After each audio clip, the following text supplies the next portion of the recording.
네, 할렐루야. 오늘도 오예배에 참석하신 우리 모든 성도님들을 주님의 이름으로 환영합니다. 오늘은 에베소서의 말씀을 통해서 회복된 인생의 목적이라고 하는 제목으로 하나님의 말씀을 증거하도록 하겠습니다. 오늘은 제가 이제 오후 예배 때마다 하던 기존 설교의 주제를 잠깐 멈추고 좀 필요한 주제, 우리 성도와 그리고 교회에 꼭 필요한 주제를 함께 좀 살펴보고자 합니다. 원래 이 설교는 제가 오늘이 원래 예정대로였다면은 우리 평소노회 100주년 기념 감사 예배였을 텐데, 그래서 지난 100년 동안 이 평소노회와 또 거기에 속한 많은 교회를 인도해 주신 하나님을 감사히 여기고자 그런 목적으로 설교를 준비했는데, 이 사정상 이 행사가 일정이 좀 변경이 되면서 좀 다소 아쉬운 마음이 생겼습니다. 근데 더 아쉬운 거는 제가 이미 이 설교를 한 반 정도 이미 준비를 해버린 상황이어가지고 크게 좀 설교 주제를 바꿀까 하다가 그러나 이 주제 역시도 우리가 함께 나누면 참 좋을 주제이겠다, 또 내용이겠다 생각이 들어가지고 큰 주제는 바꾸지 않고 세세한 부분만 좀 바꿔서 함께 말씀을 좀 나누고자 합니다. 물론 그래서 이 주제가 어떤 특별한 일정 때문에 꼭 듣거나 배워야 되는 것은 아닙니다. 모든 성도라면은, 또 교회라면은 한 번쯤은 생각해 볼 법한 그런 내용이기 때문에 그렇죠. 그렇기 때문에 이 시간에 나누는 것이 나름대로 의미가 있을 것이라 생각이 됩니다. 제가 먼저 설교에 들어가기 전에 우리 성도님들께 좀 당혹스러운 질문을 하나 던져보도록 하겠습니다. 우리 성도님들 왜 사십니까? 사실 이 질문을 누구에게나 해도 나한테 왜 이런 질문을 하지? 라고 당혹스러울 게 분명합니다. 좀 질문을 바꿔보죠. 우리 성도님들, 지금 현재 여러분의 목표와 목적이 무엇입니까? 여러분의 인생은 지금 어디를 향해 가고 계십니까? 또 지금은 무엇을 향해 어떻게 살고 계십니까? 사실 사람은 누구나 자신만의 인생의 목적과 목표가 있습니다. 그래서 저마다의 방식으로 그런 것들을 이루어가고 있고, 또 그런 것들이 아주 조금이라도 이루어졌을 때 큰 기쁨과 행복을 누리곤 합니다. 어떤 이는 좋은 학벌을 목적으로 할 수가 있겠고요, 부유한 재산, 높은 명예, 이 사회 속에서의 보장된 어떤 안전들, 이런 것들을 인생의 목적과 목표로 둘 수가 있겠죠. 그랬을 때 이 일반적으로 사람들이 내세우는 어떤 목적이라 하는 것들, 또 목표라고 하는 것들은 좀 크게 두 가지 원리가 있는 것 같습니다. 하나는 자수성가의 원리이고, 또 하나는 입신양명의 원리입니다. 정리해보면 이런 거죠. 스스로 노력하여 어떤 목적하던 바를 이루며 누구보다 크게 성공하려는 것, 이게 어쩌면 많은 사람들의 좀 목적이고 목표이고 또 그러한 범위들이 되지 않을까 생각이 듭니다. 실제로 그렇게 해서 성공한 사람들은 이 언론에 보도가 되면서 많은 사람들의 존경과 또 감탄, 그리고 부러움의 대상이 되기도 하지요. 그런데 문제는 무엇이냐면은, 이렇게 사람들이 생각하는 그러한 목적들, 또 일반적인 목표들이 지극히 이 땅에 속한 것이고 한없이 유한한 것이며, 그래서 결국 그것들이 우리에게 진정한 행복과 만족을 줄 수가 없다라고 하는 것입니다. 일반적으로 우리 사회를 봤을 때도 우리가 그런 것들을 가진 사람들, 충분히 가졌다라고 하는 사람들을 보더라도 그들이 정말 진정으로 행복해하고 있는가? 만족해하고 있는가? 오히려 끝없이 욕심을 부리고 있는 것들을 우리가 볼 수가 있죠. 그러니까 그런 것들이 우리의 삶을 만족시켜주거나 우리가 그런 것들로서는 진정한 행복을 누릴 수가 없다라고 하는 것입니다. 그렇다면 여기서 질문을 던져야 되는 것이죠. 우리 인간은, 우리 사람은 도대체 무엇으로 행복할 수가 있을까요? 우리의 존재 목적이 도대체 무엇일까요? 무엇이 우리를 살아가게 하는 이유가 될까요? 우리는 이 질문에 대한 대답을 좀 성경에서 찾을 필요가 있습니다. 왜냐하면 우리를 만드신 이의 말씀이 이 말씀에 기록되어 있기 때문이죠.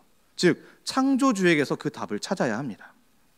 오늘 본문은 사람, 특별히 이 좁게는 그리스도인들, 넓게는 온 교회가 가져야 될 존재의 목적, 이유의 목적이 무엇인지를 좀 보여주고 있습니다.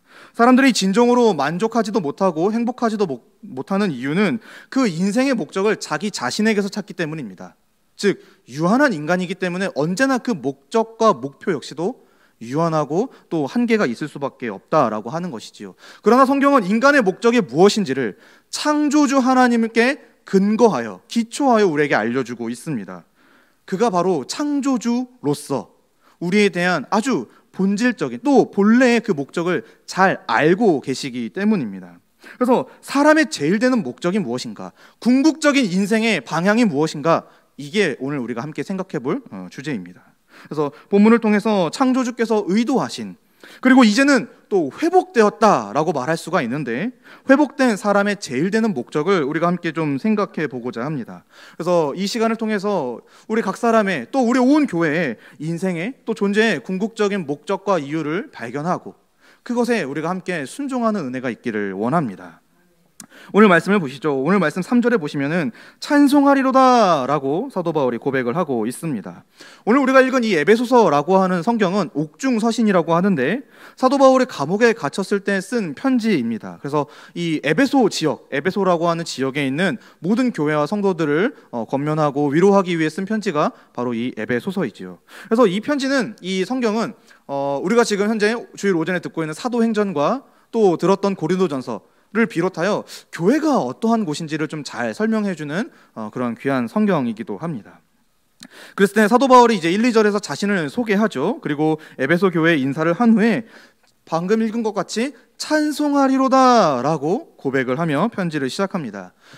그의 편지 중에서 이렇게 고백으로 시작되는 편지가 흔치는 않습니다. 그런데 그렇기 때문에 우리가 이 찬송하리로다 라고 하는 고백을 좀 낯설게 볼 필요가 있는 것이죠.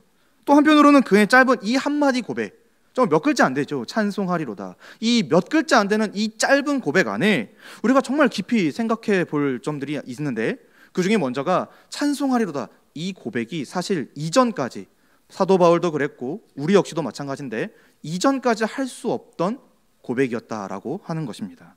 왜 그런지를 우리가 좀 생각해 보려면은 오늘 읽은 우리가 신약 성경에서 쭉 뒤로 가서 창세기로 좀 돌아가 볼 필요가 있습니다. 사랑하는 분들, 하나님을 찬송하는 거, 찬송하리로다 라고 하는 고백은 사실 하나님이 본래 창조하신 인간에게 요구하신 그 인생의 목적입니다. 하나님은 태초에 천지를 창조하실 때 사람을 중심에 두셨습니다. 즉 사람을 위해 창조하신 것이지요. 특별히 우리와 같은 사람이 복락을 누리고 하나님과 교제하며 영원히 안식하기를 바라셨던 것이 바로 창조주 하나님의 큰 뜻입니다. 그 일을 위해서 태초에 천지를 창조하신 것이지요. 그리고 나서 그 사람을 창조의 마지막 순서에 지으신 후에 7일째 되는 날 안식하셨습니다. 즉 사람과 함께 지어진 모든 것들을 누리기를 원하셨던 것이죠. 그래서 실제로 하나님은 사람에게 풍성한 복을 주셨습니다. 그리고 그를 자기 형상과 또 모양대로 지으셔서 하나님을 대신하여 하나님 나라를 다스리도록, 그 안에서 마음껏 사명을 감당하고 먹을 것을 먹으며 심지어 그와 한 몸을 이루어 살아갈 돕는 배필까지도 지어주셨습니다. 이렇게 하나님이 사람을 너무나도 귀하게 여기셨죠. 그러면서 하나님은 동시에 그에게 한 가지를 요구하셨습니다. 동산 중앙에 있는 저 나무의 열매는 따 먹지 말라. 최초의 사람이었던 아담은 그 말씀에 능히 순종할 수가 있었고 또 그렇게 살았습니다. 그리고 그 순종함으로써 하나님이 허락하시고 또 창조하신 그 모든 것들을 다 누릴 수가 있었죠. 이처럼 하나님의 말씀, 하나님의 통치에 순종함으로써 하나님이 준비하신 모든 것들을 누리는 삶, 이것이 바로 최초의 인류가 드렸던 삶으로 드렸던 예배였던 것이지요. 이 안에서, 하나님이 허락하신 이 안에서 사람은 하나님을 마음껏 찬송했던 것입니다. 그런데 이 최초의 인류였던 아담 그리고 하와가 범죄한 이유로 이 고백이 그들에게 불가능해졌습니다. 누구도 본성상 하나님을 찬송할 수가 없게 된 것이지요. 왜 그렇습니까? 최초의 인류는 뱀의 유혹을 듣고 하나님이 금지하신 그 나무의 열매를 따 먹었습니다. 창세기 3장에 보면 그 사건이 기록되어 있지요. 즉 하나님께서 그들에게 의도하지 않으신, 또 요구하지 않으신, 심지어 반드시 먹으면 죽으리라 라고까지 엄히 명령하셨음에도 불구하고 그들은 그 일을 행하고 말았습니다. 무엇보다도 그들은 이 일을 거부할 수 있을 만큼 하나님의 형상과 모양대로 지어졌기 때문에 충분히 거룩하고 충분히 의로우며 충분히 선했습니다.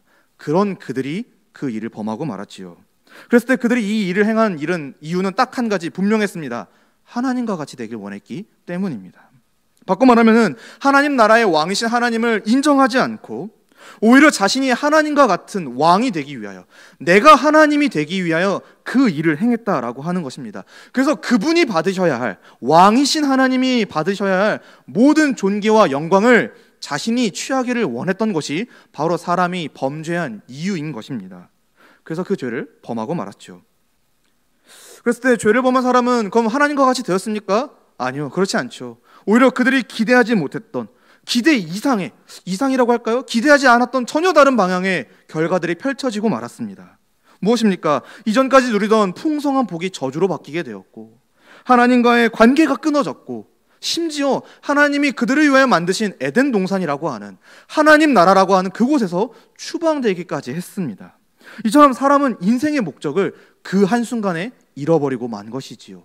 그래서 찬송하리로다 라고 하는 이 고백이, 사실 사도 바울이 그냥 이렇게 썼지만은, 또 우리가 그냥 읽지만은, 사실 본래 이것이 우리에게 전혀 어울리지 않은 고백이었다라고 하는 것입니다. 문제는 최초의 사람이었던 이 아담과 하와에서 이 일이 끝났으면 참 좋았을 텐데, 그들이 범한 죄가 우리 온 인류에게까지 영향을 미치게 되었고, 그래서 그들 이후로 태어난 모든 사람이 이 죄 아래에 갇혀 하나님을 더 이상 찬송할 수가 없게 되었습니다. 본성상 하고 싶어도 할 수가 없는 그런 존재가 되고 말았던 것이죠. 오히려 지금까지도 하나님을 대적하고 거부하고 받아들이지 않으며 오히려 자기 자신을 더 높이려는 것이 오늘날 이 시대와 사회의 분위기이고 흐름이고 또 문화인 것입니다. 그래서 창조주가 의도한 것이 아니라 자신들이 의도한 대로 살아가려는 것, 이것이 바로 죄인된 현실입니다. 그래서 찬송하리로다 라고 하는 이 짧은 고백이 되게 낯선 것이지요.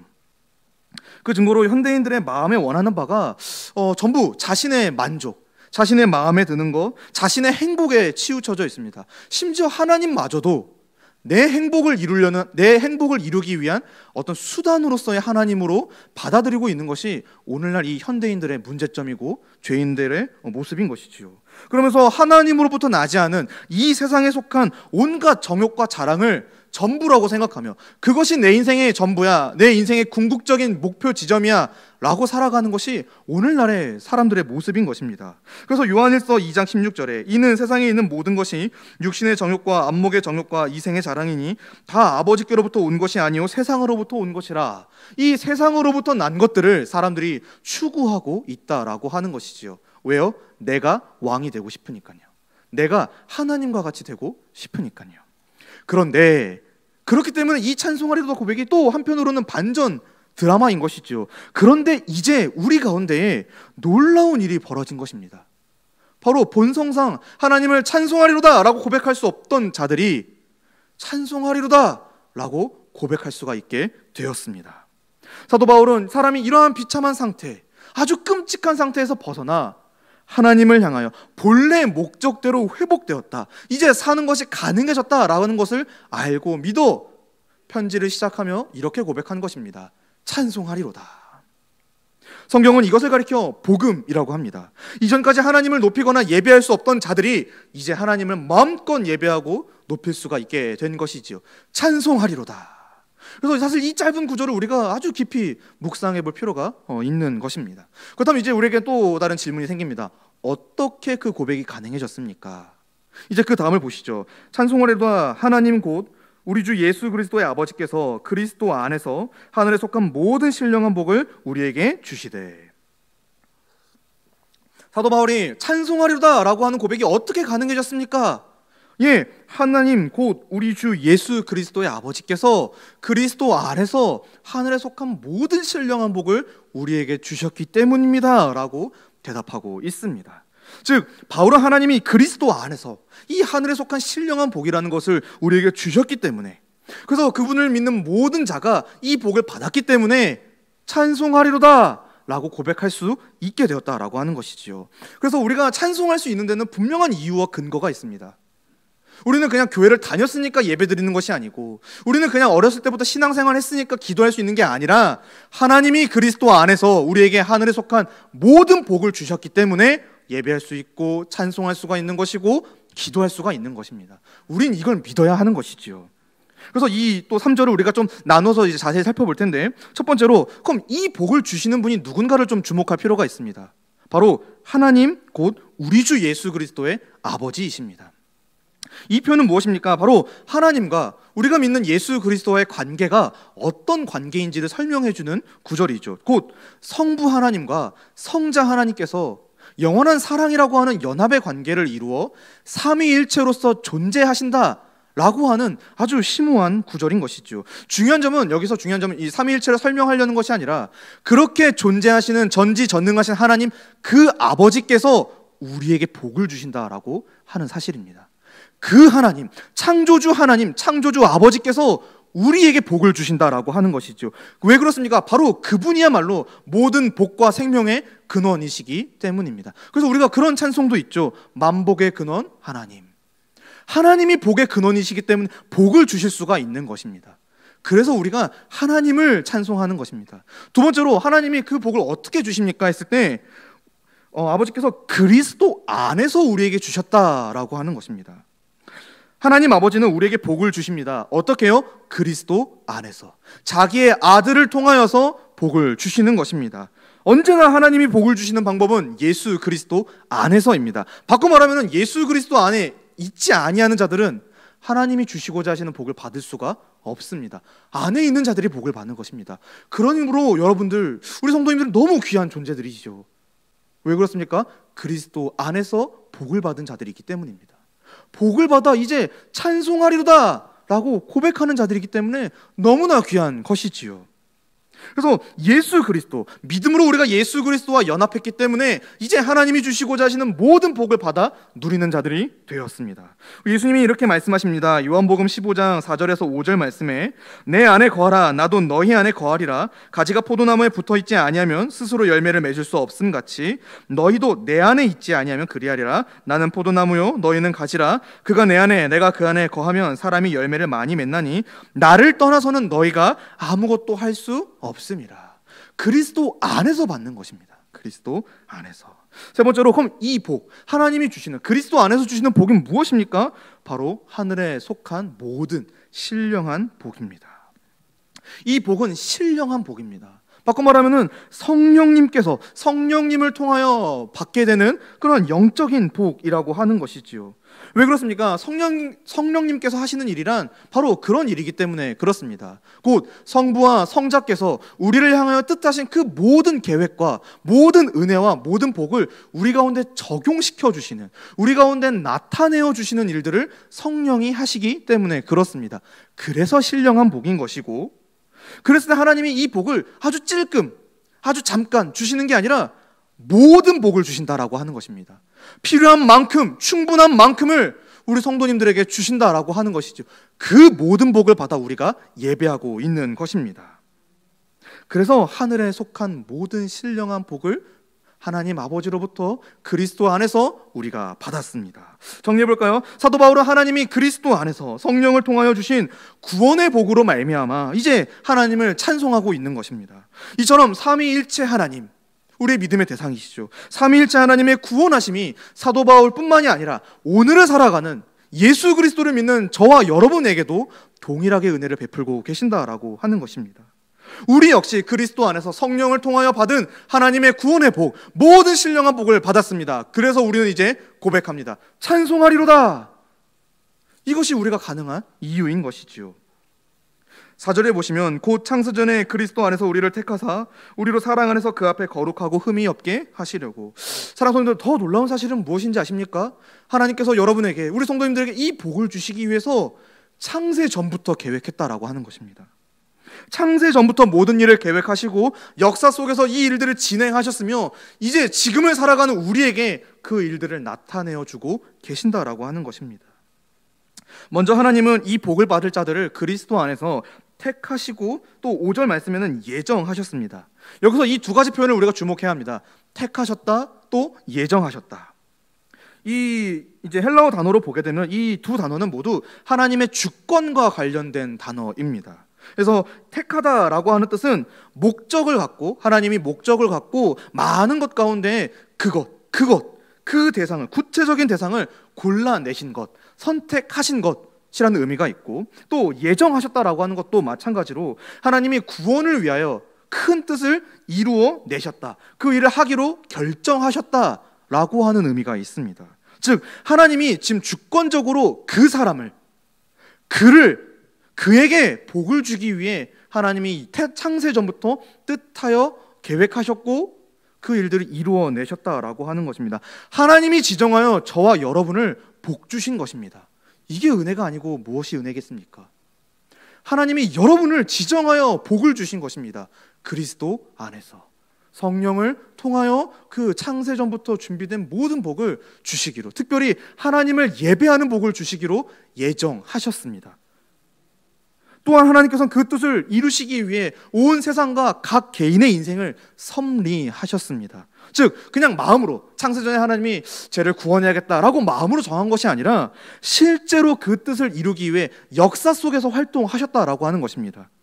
그리고 역사 속에 가장 중요한 인물인 그의 아들 예수 그리스도를 우리에게 보내어 주셨고, 그가 하늘로 올라가자 그와 그의 또 다른 보혜사이신 성령을 우리의 가운데 보내어 주신 것이지요. 하나님께서 창조하신 이래로 타락하여 사망에 머무는 하나님을 예배하지 못하는 그 백성들을 위하여 메시아 곧 그리스도를 보내시기 위해 여러분 펼치신 그 하나님의 구원의 역사를 생각해 볼 때 우리는 감탄할 수밖에 없고 하나님을 예배할 수밖에 없는 것이지요. 그래서 창세기서부터 구약성경 말라기까지 또 마태복음서부터 사도행전까지만 읽어도 하나님이 우리를 위해 도대체 어떤 일을 하셨는가를 너무나도 잘 알 수가 있기 때문에 우리는 예배할 수밖에 없는 것입니다. 우리는 찬양할 수밖에 없는 것이고 이제 그분이 우리를 인도해 나가실 것이니 기도할 수가 있는 것이지요. 또 우리 성도님들 각자 인생에서 하나님과 예수님을 또 이 성경 말씀을 믿게 된 그 첫 순간을 한번 생각해 보십시오. 어떻게 나와 같은 자가 하나님을 안단 말입니까? 어떻게 나와 같은 자가 예수님을 그리스도로 주로 고백한단 말입니까? 어떻게 우리와 같은 자가 성령님을 이제 기도한단 말입니까? 저는 그래서 항상 이 예배 자료를 나올 때 너무 떨립니다. 어떻게 내가 이 자리에 서 있지? 저는 항상 학생 시절부터 그런 생각을 갖고 살았습니다. 어떻게 내가 이 교회 자리에 나와서 예배 자리에 나와서 하나님을 예배하고 있지? 너무 신기한 겁니다. 너무 신기한. 또 성도님들도 보면서 어떻게 저분들이 이 자리로 알고 나왔을까? 다 주의 은혜인 줄로 믿습니다. 하나님이 그렇게 우리의 인생까지도 섭리해 주신 것입니다. 그 결과 5절 말씀에 그 깊으신 뜻으로 우리를 예정하사 예수 그리스도로 말미암아 우리를 하나님의 아들들이 되게 하였다라고 사도가 증언하고 있습니다. 예, 하늘에 속한 모든 신령한 복을 받은 사람은 이제 아들입니다. 다른 이의 아들도 아니고 하나님의 아들입니다. 이 아들의 특징이 무엇입니까? 4절 말씀 끝에 보면은 거룩하고 흠이 없다라고 하는 것입니다. 하나님이 받으시기에 하나님이 너무나도 사랑하시는 그러한 아들이 되었다라고 하는 것이지요. 그래서 삼위일체 하나님의 이 구원의 놀라운 은혜는 단순히 우리의 행동을 바꾼 것이 아니라 우리의 존재 자체를 바꾼 것입니다. 곧 하나님과 같이 또 예수 그리스도를 본받은 거룩하고 흠이 없는 하나님의 아들들이 되게 한 것입니다. 진노의 아들이었던 우리가 하나님의 이 진노를 받을 수밖에 없는, 마땅히 하나님이 내버려 두셔도 우리가 할 말이 없는데 그런 우리를 하나님이 사랑하여 자기 아들로 받아주신 것입니다. 예수 그리스도를 본받은 자로 말이죠. 로마서 8장 29절 말씀에 하나님이 미리 아신 자들을 또한 그 아들의 형상을 본받게 하기 위하여 미리 정하셨으니 이는 그로 많은 형제 중에서 맏아들이 되게 하려 하심이라.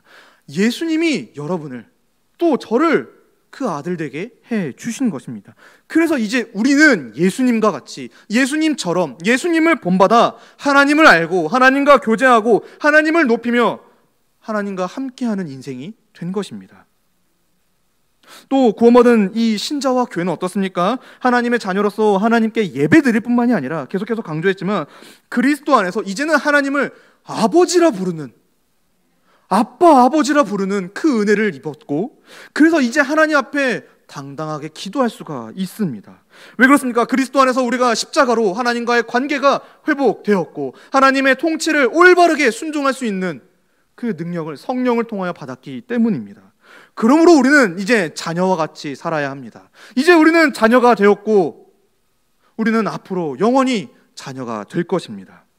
그러므로 사랑하는 성도님들, 만약에 이런 은혜를 우리가 알고 있는데 만약에 우리가 찬송하지도 않고 우리가 예배하지도 않으며 우리가 기도하지 않는다면 이것은 하나님의 구원의 은혜를 부정하는 것이고 자기 자신의 존재 자체를 부정하는 것입니다. 그만큼 이 예배하는 거, 찬양하는 거, 기도하는 거, 이것이 얼마나 큰 일입니까? 놀라운 일인 것이고요.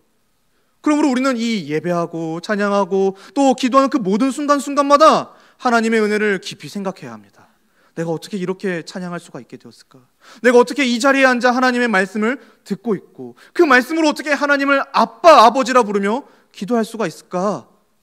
이런 것들을 우리가 깊이 생각해 보아야 한다라고 하는 것입니다. 이제 6절 말씀에 이제 사도 바울이 정리를 하고 있습니다. 이는 그가 사랑하시는 자 안에서 우리에게 거저 주시는 바 그의 은혜의 영광을 찬송하게 하려는 것이라. 우리가 받은 이 구원의 은혜는 그리스도 안에서 하나님으로부터 거저 받은 것이고 대가 없이 받은 것입니다. 하나님은 우리를 구원하실 때 우리의 인생의 목적을 회복시켜 주실 때 우리에게 어떤 것을 요구하지도 않으셨고 우리에게 조금의 어떤 것도 바라지도 않으셨습니다. 또 우리가 살아가는 어떤 공로, 우리가 살아가는 삶의 어떤 모습들이 우리의 구원에 조금도 영향을 끼치지 않았죠. 그저 전적으로 오직 하나님의 자유롭고 기뻐하시는 뜻에 근거하여 무조건적으로 이루어진 것입니다. 하나님의 기뻐하시는 뜻이 우리 각 사람에게 있었고 우리 모든 교회에 있었던 것이지요. 빌립보서 2장 13절 말씀에 너희 안에 행하시는 이는 하나님이시니 자기의 기쁘신 뜻을 위하여 너희에게 소원을 두고 행하게 하시나니. 하나님의 뜻대로 우리가 받은 것입니다. 이 예배 자리, 찬양의 입술, 기도의 마음 다 하나님께 거저 받은 것입니다. 반대로 하나님께서는 값을 치르셨죠. 바로 예수 그리스도의 그 형벌의 대속의 은혜를 말이죠. 그러니까 우리는 예수 그리스도의 피로써 값없이 그냥 하나님께 사신 바 된 것입니다. 하나님께서 우리를 사신 것이죠. 이처럼 우리의 구원은 전적으로 하나님에 의해 시작되었고 또 그분에 의해 이루어지고 있으며 마침내 그분에 의해 완성될 것입니다. 그러므로 우리의 모든 찬양, 우리의 모든 예배가 어디에게, 누구에게로 돌려져야겠습니까? 바로 우리를 구원하신 삼위일체 하나님, 창조주 하나님께 돌려야 하는 것입니다. 그래서 우리를 창세전부터 무조건적으로 그저 사랑하신 그 하나님만이 우리의 예배와 찬송의 이유이자 대상이 되신 줄로 믿습니다. 그래서 6절이 그것을 가르쳐주고 있는 것입니다. 바로 그렇게 우리가 거저 은혜를 받았기 때문에, 거저 구원받았기 때문에 그의 은혜의 영광을 찬송해야 하는 것이다. 성도의, 교회의 존재 목적은 이제부터 이것입니다. 그의 은혜의 영광을 찬송하려 함이라. 하나님이 우리에게 어떤 은혜를 베푸셨습니까? 또 그 은혜를 베푸신 그분은 얼마나 영광스러우신 분이십니까? 그것을 아는 자들은, 아는 교회는 예배하고 찬양하고 고백하는 것입니다. 이것이 가장 본질적이고 우선적인, 그리고 마침내 그리스도 안에서 회복된 인생의 목적이라고 하는 것입니다. 하나님은 이 일을 위해 창세전부터 계획하셨고 그리스도 안에서 성령으로 이제 우리를 구원해 내셨습니다. 심지어 날마다 그렇게 하나님을 알고 찬송할 수 있도록 우리 가운데 어떤 은혜를 베푸셨습니까? 성령으로 우리와 함께 해주시고 성경 말씀을 우리에게 가까이 주셨지 않습니까? 그러므로 우리는 멈출 수 없습니다. 무엇을요? 하나님을 찬송하는 일을요. 하나님을 예배하는 일을 멈출 수가 없습니다. 성령이 우리와 함께 하시고 성경이 우리 가운데 있으니 우리는 예배하고 찬송하고 기도해야 될 줄로 믿습니다. 이것이 우리의 존재 목적입니다. 말씀을 맺습니다. 사랑하는 성도님들, 우리가 3절 말씀을 우리가 다 함께 한 목소리로 한 번 더 읽었으면 좋겠습니다. 우리 3절 말씀을 함께 읽어보도록 하겠습니다. 시작. 찬송하리로다 하나님 곧 우리 주 예수 그리스도의 아버지께서 그리스도 안에서 하늘에 속한 모든 신령한 복을 우리에게 주시되. 아멘. 사도 바울의 고백은 그리스도인이, 성도가, 교회가 추구해야 될 궁극적인 목적입니다. 비록 죄로 인해 이전까지 그것이 불가능했는데 이제 그리스도 안에서 성령으로 가능하게 되었습니다. 하나님이 우리를 구원해 내신 것이지요. 이처럼 그리스도 안에서, 오직 예수 그리스도 안에서만 우리를 향한 창조주 하나님의 그 뜻을, 창조의 목적을 발견할 수가 있고 그것이 실현 가능해집니다. 그래서 신앙의 선배들은 이러한 성경의 가르침을 토대로 인간의 목적, 특별히 제일 되는 목적이 무엇인가를 다음과 같이 정리를 했는데, 우리 성도님들 잘 아시는 웨스터민스터 소요리 문답 제1문에는 이렇게 선배들이 정리를 했습니다. 사람의 제일 되는 목적이 무엇입니까? 사람의 제일 되는 목적은 하나님을 영화롭게 하는 것과 그를 영원토록 즐거워하는 것입니다. 우리의 존재 이유, 우리가 살아가는 방향, 하나님을 영화롭게 하고 그분을 영원토록 즐거워하는 것. 그리고 이 목적은 우리 가운데 예배라고 하는 행위로서 또한 만족되어지기도 합니다. 그래서 이 시간이 사실 그냥 드려지는 시간이 아니라 우리 성도님들의 존재가 세워지는 시간인 것입니다. 존재가 존재다워지는 시간인 것이지요. 그래서 우리는 이제 하나님을 영화롭게 하기 위해 그를 영원토록 즐거워하기 위해 삽니다. 예배가 우리의 존재의 목적인 것이고 또 그것이 우리의 삶의 방향인 것이지요. 물론 우리가 예배를 드린다고 해서 하나님이 더 영화로워지거나 덜 영화로워지는 것은 절대 아닙니다. 하나님은 언제나 영원토록 변함없이 영원하신 분이십니다. 단지 그분의 영광을 우리가 바라고 참여할 기회를 주신 것이지요. 그러므로 우리는 이제 예배할 수 있으므로 사랑하는 분들 마음껏 예배하시길 바랍니다. 모든 예배 자리에 큰 기쁨으로 나아가 은혜 받으시기를 바랍니다. 또한 새하늘과 새 땅 곧 완성될 하나님 나라에서 이 예배는 영원히 지속될 것입니다. 우리는 영원히 살아가게 될 것입니다. 하나님을 그 예배할, 영원토록 예배할 그 순간을 또한 기대하시기를 바랍니다. 우리가 이 말씀으로 짧게 두 가지만 좀 적용해 보고자 합니다. 첫 번째로, 예로부터 신앙의 선배들은 그래서 이 존재의 목적을, 교회의 사명을 세 가지로 정리를 했습니다. 예배, 양육, 선교입니다. 한번 제가 말씀을 드렸는데요. 그래서 이때 가장 기초가 되는, 또 중심이 되는 사명이 무엇인가 했을 때 예배입니다. 우리 성도님들이 양육받는 이유는 예배를 더 잘 드리기 위해서 양육을 받는 것이고, 우리가 선교, 전도하는 이유는 이 예배의 기쁨에 나만 참여할 수 없기 때문에 나가서 선교하고 전도하는 것이지요. 그래서 예배가 가장 중심인데, 성도는, 또 교회는 하나님을 예배하도록 창조되었을 뿐만이 아니라 그리스도 안에서 그것이 가능해지도록 구원받았습니다. 그래서 성도의, 또 교회의 존재 목적은 하나님을 예배하는 것이지요. 그래서 할 수 있는 대로, 힘이 닿는 대로 우리가 하나님을 예배하는 자리를 사모해야 하는 것입니다. 예배하기를 기대하고 바라며 힘써야 한다라고 하는 것이지요. 사랑하는 성도님들, 매주 드려지고 있습니다. 예배들이 주일날도 드려지고 있고, 수요일날도 드려지고 있고, 금요일날도 드려지고 있고, 새벽에도 드려지고 있고, 또 때에 따라 목적에 따라 예배도 드려지는데, 그 예배 때마다 어떤 마음으로 참여하고 계십니까? 정말 기다리고 준비하는 심정으로 예배를 사모하고 계십니까? 혹여나 매주 드려지기 때문에 너무 가볍게, 혹은 별다른 생각 없이 예배에 참석하고 있지는 않습니까? 나 혼자쯤이야. 그 예배 자리 안 지켜도 괜찮지. 아니요, 존재가 안 된다니까요.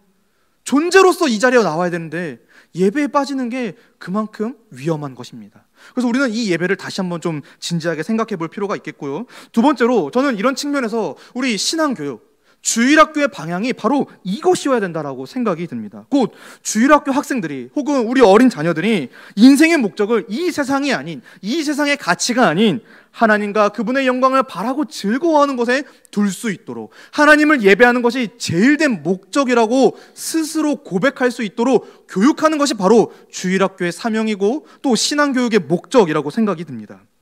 이를 위해서 어떻게 해야 됩니까? 교회와 가정에서 철저하게 성경대로 교육을 해야 되고 성경을 가르쳐야 합니다.